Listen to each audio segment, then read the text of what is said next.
이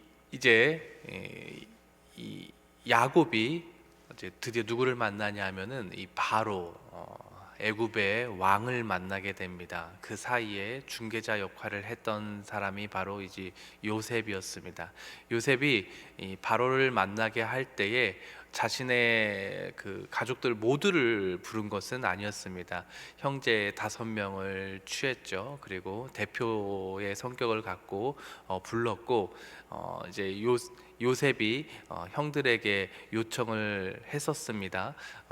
이 바로를 만나게 되면은 너희들이 형들이 우리는 목축을 하던 사람이라고 요청을 하라고 했고, 왜냐하면 당시 이 애굽 땅에서는 목축하는 것을 그렇게 선호하지 않았기 때문에 그 선호하지 않는 자리에 그 일들을 그들이 감당하면 큰 어려움 없이 이 애굽 땅에 정착할 수 있을 것이라는 지혜를 가지고 그 지혜를 발휘하여서 이들이 고센 땅에서 목축을 하는 일을 감당하게 합니다.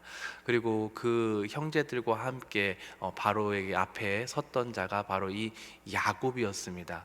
이스라엘이죠. 이 야곱이 바로 앞에 서서 이제 이야기를 나누게 되고, 그 이야기를 마무리하면서 어떤 일을 행하느냐, 바로 바로에게 축복을 하는 일을 보여줍니다. 다시 한번 10절 말씀 다 같이 읽어보도록 하겠습니다. 다 같이 읽겠습니다. 야곱이 바로에게 축복하고 그 앞에서 나오니라. 이 축복하다라는 것은 야곱이 하나님께 이 바로가 복을 받기를 원한다라고 빌어줬던 것입니다. 하나님께 복을 빌었던 겁니다. 이 복을 빌어준 대상은 다름 아니라 바로 이 애굽의 왕이었습니다. 하나님의 복이 임하는 것이 하나님의 백성에게만 임하는 것이냐? 그렇지 않다라는 것을 보여주는 것이죠. 즉, 하나님의 능력과 하나님의 권위는 하나님을 믿는 백성들에게만 해당된 것이 아니고 온 모든 존재들에게, 하나님께서 만든 모든 피조물들에게 충분히 그 권능이 임한다라는 것을 바로 이 장면에서 보여주는 것입니다. 애굽, 그들은 태양신을 믿던 사람들인데 이방 민족이죠. 그리고 헛된 우상을 믿었던 존재들입니다. 하지만 야곱은 그런 존재들에게 복을 빌었고, 그리고 그 하나님의 권능이 바로 이 바로에게 미치게 되는데, 그 복이 임하는 그 과정들을 보여주는 것이 바로 그 다음 이야기에서 나오게 됩니다. 17절 말씀을 14절 말씀을 함께 읽어보도록 하겠습니다. 14절입니다. 요셉이 곡식을 팔아 애굽 땅과 가나안 땅에 있는 돈을 모두 거둬들이고 그 돈을 바로의 궁으로 가져가니.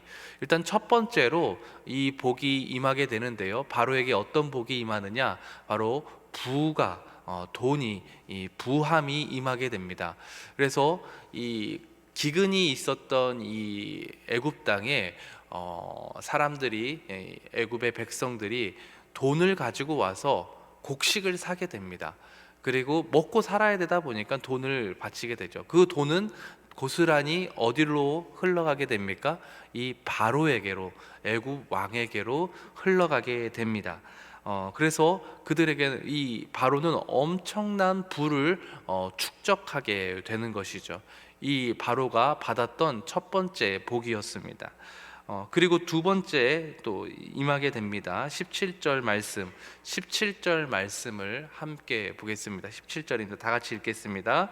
그들이 그들의 가축과 요셉에게 끌고 오는지라 요셉이 그 말과 양떼와 소떼와 나귀를 받고 그들에게 먹을 것을 주되 곧 그 모든 가축과 받고 그해 동안 먹을 것을 그들에게 주니라.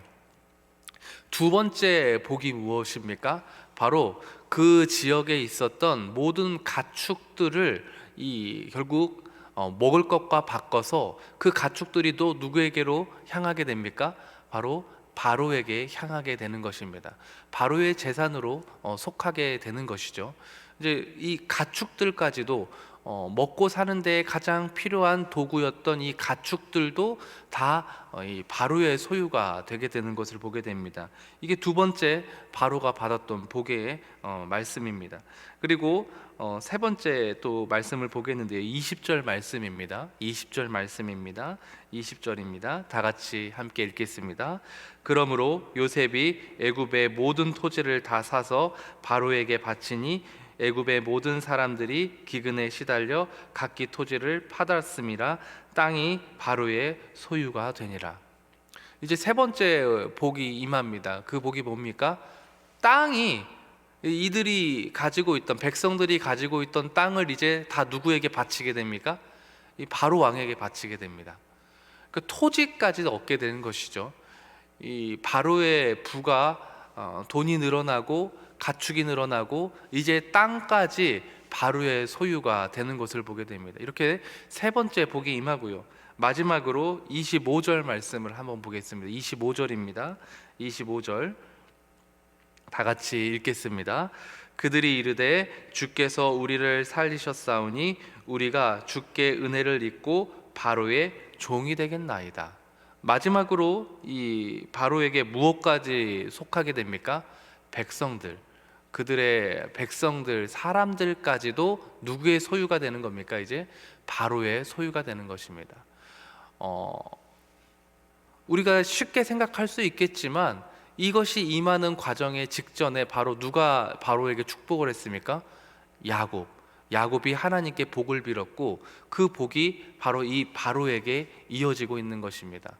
하나님의 능력과 권능은요 이렇게 어마어마하게 한 것이고 또 그 하나님께 비는 비는 하나님의 백성들의 입술은 이렇게 엄청난 능력을 갖고 있다는 것을 우리는 잊어서는 안 되는 것입니다. 하나님의 능력이 바로 이렇게 큰 것이죠. 그리고 이 모든 일들이 누구에게를 통해서? 바로 요셉, 총리 요셉을 통해서 이루어지고 있는 것입니다. 즉 요셉은 자신의 능력, 총리로서의 역할에 최선을 다하고 그 모든 권력과 힘을 이 왕이었던 바로에게 전달해 주는 것을 보게 됩니다. 그리고 이거 모든 과정은 바로 하나님께서 역사하고 있다는 사실이죠.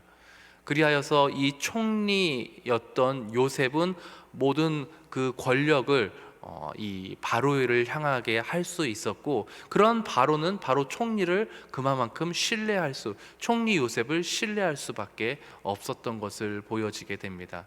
그래서 확실한 중앙 집권 체제를 마련하게 되고 그래서 토지법도 이렇게 만들어내고 이 세금법도 만들어내게 되는데 이들이 이제 바로의 국민들이 백성들이 그 바로의 땅에서 이제 경작을 하게 되고 그 5분의 1을 다 세금으로 누구에게 바치냐면은 바로에게 또 바치게 됩니다.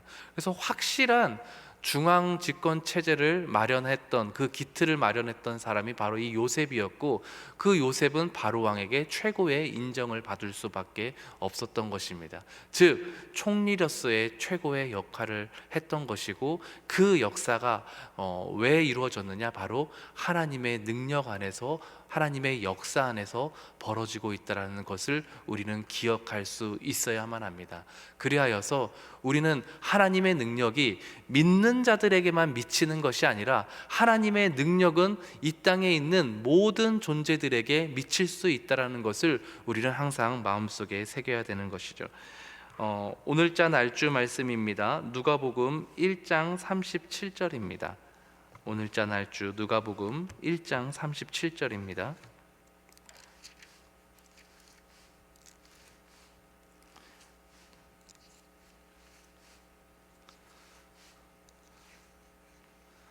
누가복음 1장 37절입니다. 다 같이 함께 말씀을 읽어보겠습니다. 대저 하나님의 모든 말씀은 능하지 못하심이 없느니라. 아멘. 하나님의 능력이 이 바로 누가복음 1장에서 나타나게 됩니다. 그것이 무엇이었냐면은 바로 이 마리아에게 성령으로 잉태하는 역사를 보여주게 되고 그 성령으로 잉태한 존재가 누구시냐? 바로 이 땅의 구원자이신 예수 그리스도가 이 마리아의 뱃속에 임신하게 되는 역사가 일어나게 됩니다. 놀라운 일이죠. 이 여성에게 이 생명이 임하는 일은 남성과의 관계를 통해서만 이루어질 수밖에 없는 일인데, 하나님께서는 이 땅의 구원자를 탄생시키기 위하여서 처녀의 몸에 성령으로 잉태하는 역사를 만들어내게 됩니다. 그것도 다름 아니라 하나님의 말씀이 마리아에게 임했고, 마리아는 그것을 믿음으로 받아들였습니다.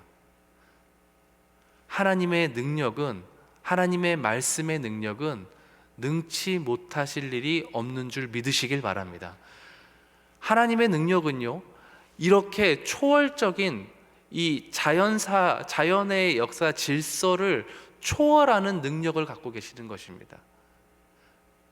하나님의 능력은 이 믿지 않는 자들에게도 임하는 것이고, 이렇게 자연 질서를 초월할 만큼 엄청난 능력을 갖고 있는 것이 바로 우리가 믿고 있는 하나님이라는 사실을 기억하시길 바랍니다. 그런 의미에서 우리가 오늘 하루를 살고 또 내일을 살아갈 때에 우리에게 맞닥뜨려진 많은 일들, 문제들, 고난들, 아픔들이 있을 것입니다. 그런데 그때마다 우리는 항상 기억해야만 합니다. 이 문제보다, 이 어려움보다 더 크신 분이 누구시다? 바로 우리가 믿는 우리 하나님이라는 사실을 마음속에 깊이 믿으시고 새기시길 바랍니다. 하나님은 능치 못하실 일이 없으십니다. 우리가 생각하고 우리가 이해할 수 있는 그 영역을 항상 초월해서 일하시고 계시는 분이 우리 하나님이라는 것입니다. 그리하여서 그 믿음을 항상 마음속에 새기시고 그 능력의 하나님을 의지하고 살아가는 것이 우리가 이 땅에서 능력 있게 살아갈 수 있는 유일한 길임을 믿으셔야만 하는 것입니다.